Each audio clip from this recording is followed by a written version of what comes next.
Ela foi de cama em cama cantando encantamentos para cada um deles, e o pequeno Miguel a enlaçou. Mamãe, que bom que você existe!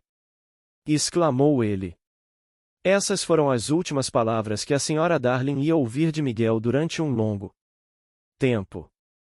O número 27 ficava a apenas alguns metros de distância, mas havia caído um pouco de neve mais cedo, e o senhor e a senhora Darling tiveram que desviar cuidadosamente das poças para não molhar os sapatos.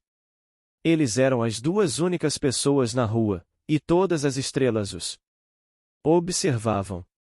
As estrelas são lindas, mas elas não podem se envolver em nada, precisam sempre ficar só olhando. É um castigo que receberam por causa de algo que fizeram há tanto tempo que nenhuma delas lembra mais o que foi. Por isso, as mais velhas ficam com os olhos vidrados e quase nunca falam. Piscar é a língua das estrelas, mas as mais novinhas ainda se perguntam o porquê das coisas. As estrelas não são muito amigas de Peter, que tem uma mania de se aproximar de mansinho por trás delas e tentar apagá-las com um sopro, mas elas gostam tanto de se divertir que estavam do lado dele esta noite, ansiosas para tirar os adultos do caminho. Portanto, assim que a porta do número 27 fechou atrás do senhor e da senhora Darling, houve uma comoção no firmamento e a menor das estrelas da Via Láctea gritou: Agora, Peter! 3. Vamos, 15. Após o Sr. e a senhora Darling terem saído de casa, por um momento as luzinhas que ficavam ao lado das camas das três crianças continuaram bem acesas. Eram luzinhas muito simpáticas, e é impossível não lamentar que não tenham conseguido ficar acordadas para ver Peter, mas a luzinha de Wendy piscou e deu um bocejo tão grande que as outras duas bocejaram também e, antes que fechassem as bocas, todas as três estavam apagadas. Havia outra luz ali agora, 1000 vezes mais forte que as luzinhas, e no tempo que eu levei para dizer essa frase, ela já entrará em todas as gavetas do quarto das crianças, vasculhar o armário e virará todos os bolsos do avesso, procurando pela sombra de Peter. Não era uma luz, na verdade, ela emitia sua luz ao se mover tão rápido quanto um raio, mas, quando parava um segundo, você via que era uma fada. Não era muito maior do que a sua mão, mas ainda estava crescendo. Era uma menina chamada Sininho, com uma linda roupinha feita do esqueleto de uma folha cortada bem curtinha e reta, e que lhe caía muito bem, embora ela tendesse levemente ao embonpoim. 16. Um segundo depois da entrada da fada, a janela abriu com toda a força graças a um sopro das estrelinhas e Peter caiu dentro do quarto. Ele carregara Sininho durante parte do trajeto e suas mãos ainda estavam sujas de poeira de fada. Sininho, chamou ele baixinho, após se certificar de que as crianças estavam dormindo. Cadê você? Ela se encontrava dentro de uma jarra de água naquele momento, e estava gostando muito. Dali, nunca havia estado dentro de uma jarra antes. Saia logo dessa jarra e me conte, você sabe onde eles colocaram a minha sombra? A resposta foi o mais lindo tilintar, parecido com o dos sinos de ouro. Tal é a língua das fadas. Vocês, crianças comuns, não conseguem ouvir. Mas, se conseguissem, iam saber que já ouviram antes. Sininho disse que a sombra estava na caixona. Ela estava falando da cômoda, e Peter pulou em suas gavetas, espalhando tudo o que havia lá dentro pelo chão com ambas as mãos, como um rei atirando moedas para a multidão. Num segundo ele recuperou a sombra e ficou tão contente que esqueceu que fechará Sininho numa das gavetas. Acho que Peter nem chegou a pensar no assunto, mas, se pensou, achou que ele e sua sombra iam se juntar como duas gotas de água simplesmente por estarem perto um do outro. Quando isso não aconteceu, ele ficou horrorizado. Tentou grudar a sombra com o sabonete que tinha no banheiro, mas isso também não deu certo. Peter sentiu um calafrio, sentou no chão e começou a chorar. Seus soluços acordaram Wendy, e ela sentou na cama. Não ficou assustada ao ver um estranho chorando no chão do quarto, sentiu apenas um agradável interesse por ele. Ei, menino, disse educadamente, por que você está chorando? Peter também sabia ser bastante cortês, pois havia aprendido boas maneiras nas cerimônias das fadas. Ele se levantou e fez uma linda mesura para Wendy. Ela gostou muito e fez uma linda mesura para ele da cama. Qual é o seu nome? Perguntou Peter. Wendy Moira Angela Darling, respondeu Wendy, com alguma satisfação. E o seu? Peter Pan. Wendy já tinha certeza de que aquele só podia ser Peter, mas mesmo assim achou o nome comparativamente pequeno. Só isso? Só, respondeu Peter, um pouco irritado. Pela primeira vez, achou que fosse um nome meio pequeno, mesmo. Desculpe, disse Wendy Moira Angela. Não tem problema, soluçou Peter. Ela perguntou onde ele morava. Segunda à direita 17, disse Peter, e depois direto até amanhã de manhã. Que endereço engraçado! Peter ficou chateado. Pela primeira vez, achou que talvez fosse um endereço engraçado. Mesmo. Não é, não, disse ele. O que eu quis dizer foi o seguinte, e é assim que eles escrevem nas cartas. Disse Wendy. Num tom bastante simpático, lembrando que era anfitriã. Peter não gostou de ela ter mencionado cartas. Não recebo nenhuma carta, disse ele com desprezo. Mas sua mãe recebe, não é? Não tenho mãe, disse Peter.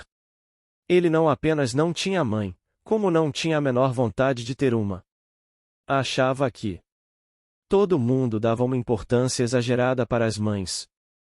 Wendy, no entanto, imediatamente achou que estava diante de uma tragédia. Ah, Peter, não é à toa que você estava chorando.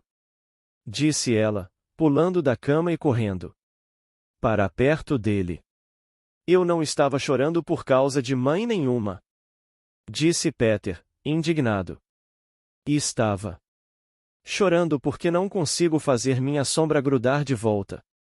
Além do mais, eu não estava chorando. Ela saiu? Saiu. Então Wendy viu a sombra no chão, tão amarfanhada, e ficou com muita pena de Peter. Que horror! Disse ela. Mas não conseguiu deixar de sorrir quando viu que ele havia tentado grudá-la com sabonete. Típico de um menino. Por sorte, Wendy imediatamente soube o que fazer. Você vai ter que costurar a sombra, disse ela, com um certo ar de superioridade. O que é costurar? Perguntou Peter. Você é tão ignorante. Não sou, não. Mas Wendy estava exultante com aquela ignorância. Vou costurar a sombra para você, rapazinho, disse ela, embora Peter fosse da sua altura. E pegou sua caixinha de costura e remendou a sombra ao pé de Peter. Acho que vai doer um pouco, avisou. Ah, eu não vou chorar, disse Peter, que já estava acreditando que nunca havia chorado na vida. Ele cerrou os dentes e não chorou, e logo sua sombra estava se comportando direitinho. Embora ainda estivesse um pouco amassada. Talvez eu devesse ter passado a sombra a ferro, disse Wendy, pensativa. Mas Peter, bem como os meninos fazem, era indiferente à aparência, e estava agora pulando de um lado para o outro na maior felicidade. Infelizmente, ele já esquecera que devia sua alegria a Wendy. Achava que ele mesmo tinha grudado a sombra. Como sou esperto! Vangloriou-se, num verdadeiro êxtase. Ah, como é grande a minha esperteza! É humilhante ter que confessar que essa arrogância de Peter era uma de suas qualidades mais fascinantes. Para falar com total franqueza, nunca existiu um menino mais arrogante nesse mundo. Mas, naquele primeiro momento, Wendy ficou chocada com isso. Seu metido! Exclamou ela. É claro que eu não fiz nada. Completou, com muito sarcasmo. Você ajudou um pouco, disse Peter, despreocupado, continuando a dançar. Um pouco. Retrucou Wendy com altivez. Já que não sirvo para nada, então posso me retirar, e deu um pulo muito elegante até a cama, cobrindo a cabeça com as cobertas. Para tentar convencê-la a tirar a cabeça dali, Peter fingiu que estava indo embora e, quando isso deu errado, sentou na pontinha da cama e cutucou-a de leve com o pé. Wendy, disse ele, não se retire. Não consigo deixar de contar vantagens quando estou feliz, Wendy. Ainda assim, ela continuou debaixo das cobertas, embora estivesse ouvindo com muita atenção. Wendy, continuou Peter, num tom de voz ao qual nenhuma mulher jamais foi capaz de resistir. Wendy, uma menina vale mais do que 20 meninos. Bem, o fato é que Wendy era uma mulher em cada centímetro de seu ser, embora esses centímetros não fossem muitos, e ela deu uma espiada para fora das cobertas. Você acha mesmo, Peter? Acho. Pois eu acho você um amor, declarou Wendy. Vou me levantar de novo. E ela sentou ao lado dele na pontinha da cama. Também disse que lhe daria um beijo se ele quisesse, mas Peter não sabia o que isso queria dizer e estendeu a mão, ansioso. Não é possível que você não saiba o que é um beijo, disse Wendy, escandalizada. Vou saber quando você me der um, respondeu Peter, irritado. Sem querer magoá-lo, Wendy lhe deu um dedal. 18. E agora, que tal eu lhe dar um beijo? Perguntou Peter. Wendy respondeu, um pouco envergonhada. Por favor. Ela foi até meio oferecida, aproximando a bochecha de Peter. Mas ele apenas arrancou um dos botões da roupa, feito de bolota de carvalho, e colocou na mão dela. Assim, Wendy retornou devagar o rosto para a posição em que estava antes, e disse simpaticamente que usaria o beijo no pescoço, preso a um cordão. Foi uma sorte ela ter usado mesmo esse cordão, pois mais tarde ele iria salvar sua vida. Quando as pessoas são apresentadas, o costume é que uma pergunte à outra qual é a idade dela. Por isso Wendy, que sempre gostava de fazer tudo da maneira correta, perguntou a Peter quantos anos ele tinha. Ele não gostou muito de ouvir essa pergunta, foi como chegar à escola e saber que a prova vai ser sobre gramática, sendo que você estudou história. Não sei, respondeu Peter, sem jeito. Mas eu sou bem novinho. Na verdade, ele não tinha ideia. Só suspeitava. Mas disse, num impulso. Wendy, eu fugi de casa no dia em que nasci. Wendy ficou bastante surpresa, mas também interessada, e indicou, da maneira tão charmosa que as moças mais bem-educadas usam, tocando sua camisola, que Peter podia se sentar mais perto dela.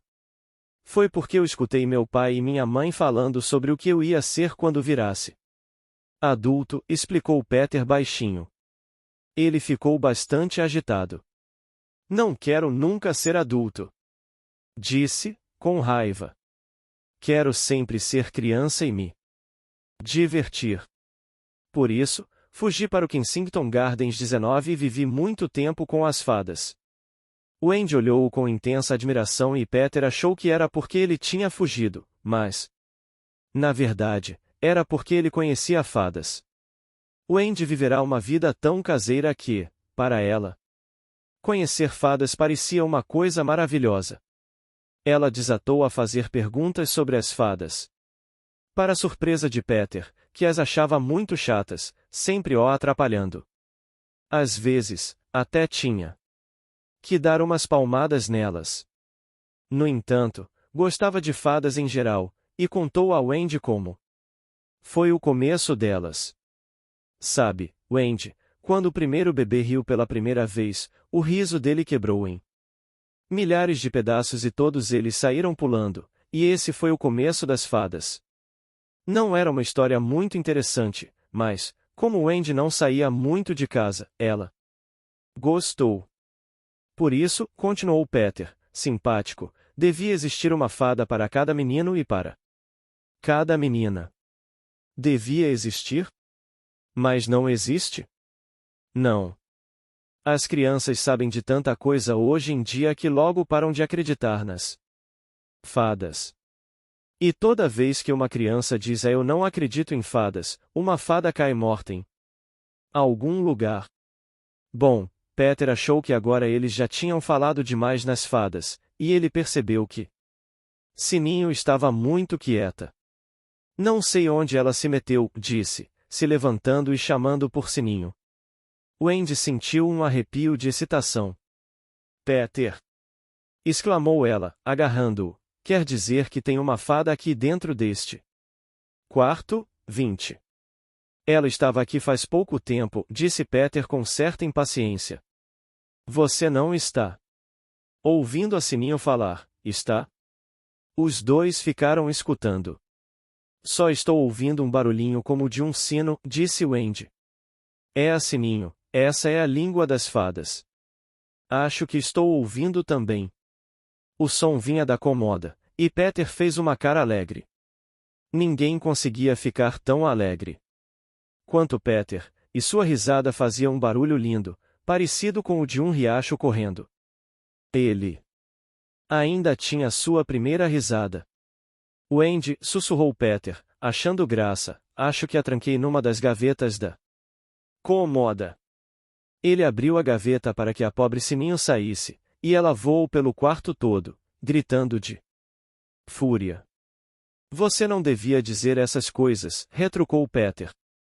É claro que eu sinto muito, mas como podia saber que você estava na gaveta? Wendy nem estava escutando o que ele dizia. Ah, Peter! Exclamou ela. Se ela pudesse ficar parada, para eu ver como ela é. Elas quase nunca ficam paradas, disse Peter. Mas, por um segundo, Wendy viu a encantadora fadinha pousar no relógio cuco. É linda! Exclamou Wendy, embora Sininho ainda estivesse fazendo uma careta de raiva. Sininho, disse Peter cordialmente, essa moça aqui está dizendo que queria que você fosse a fada dela. Sininho deu uma resposta insolente. O que ela falou, Peter? Ele teve que traduzir. Ela não é muito educada. Disse que você é uma menina muito feia, e que ela é minha fada. Peter tentou argumentar. Você sabe que não pode ser minha fada, pois eu sou menino e você é menina. Ao que Sininho respondeu dizendo: seu imbecil. E desapareceu para dentro do banheiro. É uma fada bastante ordinária, explicou Peter, tentando dar uma desculpa por Sininho. Ela conserta panelas e chaleiras. Eles agora estavam sentados juntos na poltrona, e Wendy continuou interrogando Peter. Se você não mora mais no Kensington Gardens? Às vezes, ainda moro. Mas onde você mora a maior parte do tempo agora? Com os meninos perdidos. Quem são eles? São as crianças que caem dos carrinhos quando as babás estão distraídas. Se ninguém vai buscar essas crianças em 7 dias, elas são mandadas para um lugar bem longe, a terra do nunca, para ajudarem nas despesas. Eu sou o capitão. Deve ser tão legal. É, disse o esperto Peter, mas a gente se sente muito sozinho. Sabe, não temos nenhuma menina para nos fazer companhia. Nenhum deles é menina? Ah, não. Você sabe, as meninas são inteligentes demais para caírem dos carrinhos. Isso deixou Wendy muito lisonjeada. Acho um amor o jeito como você fala das meninas. O João ali nos despreza. A reação de Peter foi se levantar e chutar João para fora da cama, com coberta e tudo, num chute só. Wendy achou que aquilo era um certo abuso para um primeiro encontro, e falou num tom enérgico que ele não era capitão da sua casa. No entanto, João continuou a dormir tão sossegado no chão que ela deixou que ele continuasse ali. E eu sei que você quis ser bonzinho, disse Wendy, perdoando. Por isso, pode me dar um beijo. Por um instante, ela havia esquecido que Peter não sabia o que era beijo. Achei mesmo que você ia querer de volta, disse ele com rancor, lhe oferecendo o dedal. De volta. Ai, nossa, disse Wendy, que não queria magoá-lo. Não quis dizer um beijo. Quis dizer um dedal. O que é isso? É assim, ela deu um beijo nele. Que engraçado! Disse Peter, muito sério. E, agora, eu também lhe dou um dedal? Se você quiser, disse Wendy, mantendo a cabeça ereta dessa vez. Peter lhe deu um dedal aí. Quase no mesmo segundo, ela soltou um grito. O que foi, Wendy? Parece que alguém puxou o meu cabelo. Deve ter sido a Sininho. Nunca vi essa fada se comportar tão mal. E Sininho estava mesmo voando de um lado para o outro e falando coisas feias. Ela disse que vai fazer isso com você toda vez que eu lhe der um dedal, Wendy. Mas por quê? Por quê, Sininho? De novo, Sininho respondeu. Seu imbecil. Peter não entendeu nada, mas Wendy, sim. E ela ficou só um pouquinho desapontada quando ele admitiu que havia se aproximado da janela do quarto das crianças não para vê-la, mas para ouvir as histórias. Sabe, não conheço história nenhuma. Nenhum menino perdido conhece história nenhuma. Que coisa mais horrível! Disse Wendy. Você sabe por que as andorinhas fazem ninho nos beirais dos telhados das casas? É para ouvir as histórias. Ah, Wendy, sua mãe estava lhe contando uma história tão linda. Que história era? Sobre um príncipe que não conseguia encontrar a moça que usou o sapatinho de cristal. Peter. Disse Wendy, animada. Essa era a Cinderela, e ele a encontrou, e os dois viveram felizes para sempre. Peter ficou tão feliz que se levantou do chão, onde os dois estavam sentados, e correu até a janela. Aonde você vai? Exclamou ela, preocupada. Contar para os outros meninos. Não vá embora, Peter, pediu Wendy. Eu sei tantas histórias. Essas foram suas palavras exatas, por isso é impossível negar que foi ela quem o tentou. Primeiro. Peter voltou, e agora havia uma cobiça em seus olhos que deveria ter assustado Wendy, mas ela não se espantou. Ah, as histórias que eu poderia contar para os meninos! Exclamou ela. Peter agarrou e começou a arrastá-la até a janela. Ei, me solte! Exigiu Wendy. Wendy, venha comigo e conte as histórias para os outros meninos. É claro que ela adorou o convite, mas disse. Ah, mas eu não posso. Pense na mamãe. Além do mais, não sei voar. Eu ensino. Ah, que delícia poder voar! Eu ensino você a pular no lombo do vento e a gente vai embora. Ai! Exclamou Wendy, extasiada. Wendy, em vez de ficar deitada nessa cama boba, você pode vir voar comigo e dizer coisas engraçadas para as estrelas. Ai! E Wendy, lá tem sereias. Sereias. Com cauda. Caudas enormes. Ah, como seria legal ver uma sereia! Exclamou ela. Peter estava ficando cada vez mais esperto. Wendy, a gente ia lhe respeitar tanto, disse ele. Ela estava se remexendo toda de agonia. Era como se estivesse tentando ficar presa ao chão do quarto. Mas Peter não teve dó dela. Wendy, disse o safado, você ia poder ajeitar nossas cobertas à noite. Ai!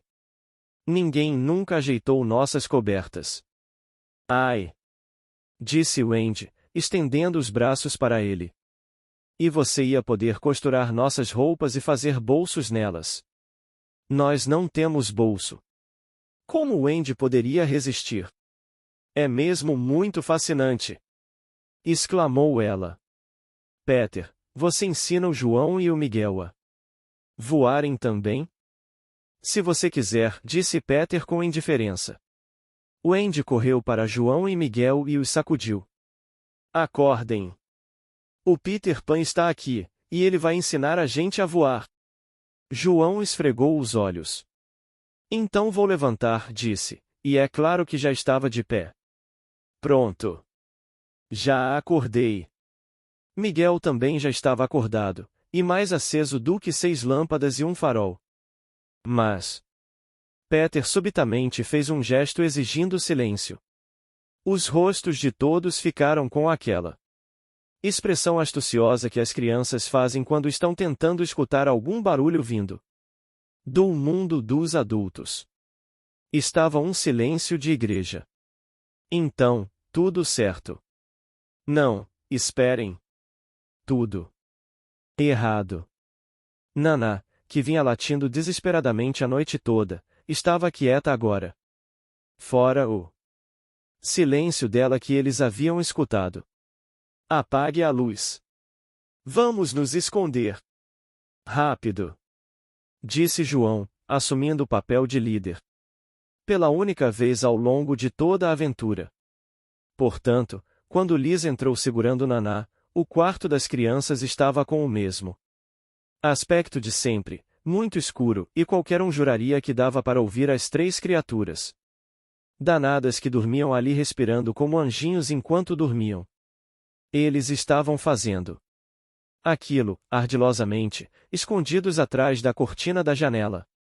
Liz estava de mau humor, pois estava preparando o doce de Natal 21 na cozinha, e havia sido obrigada a parar e ir até ali, com uma uva passa grudada na bochecha, por causa das suspeitas absurdas de Naná.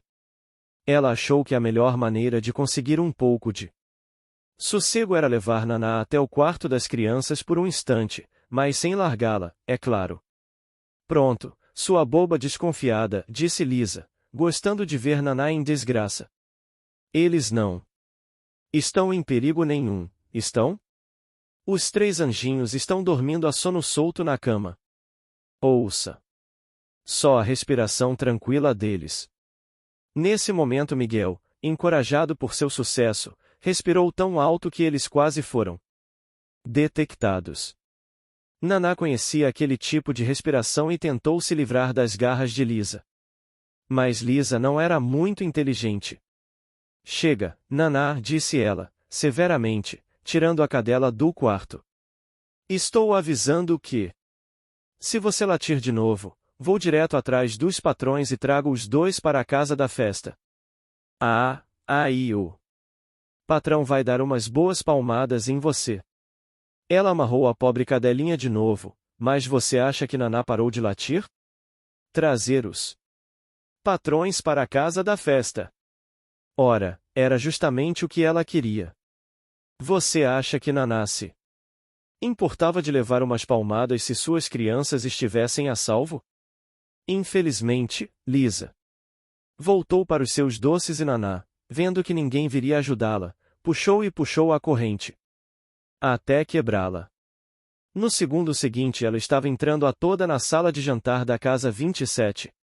Jogando as patas da frente para o alto, que era sua maneira mais expressiva de comunicar algo. O senhor e a senhora Darling imediatamente entenderam que algo terrível estava acontecendo com seus filhos, e sem se despedir da anfitriã, saíram correndo para a rua. Mas agora já fazia 10 minutos desde aquele momento em que 3 patifes ficaram respirando atrás da cortina, e Peter Pan pode fazer bastante coisa em 10 minutos. Voltemos ao quarto das crianças. Está tudo bem, anunciou João, saindo de seu esconderijo. Peter, você sabe mesmo voar?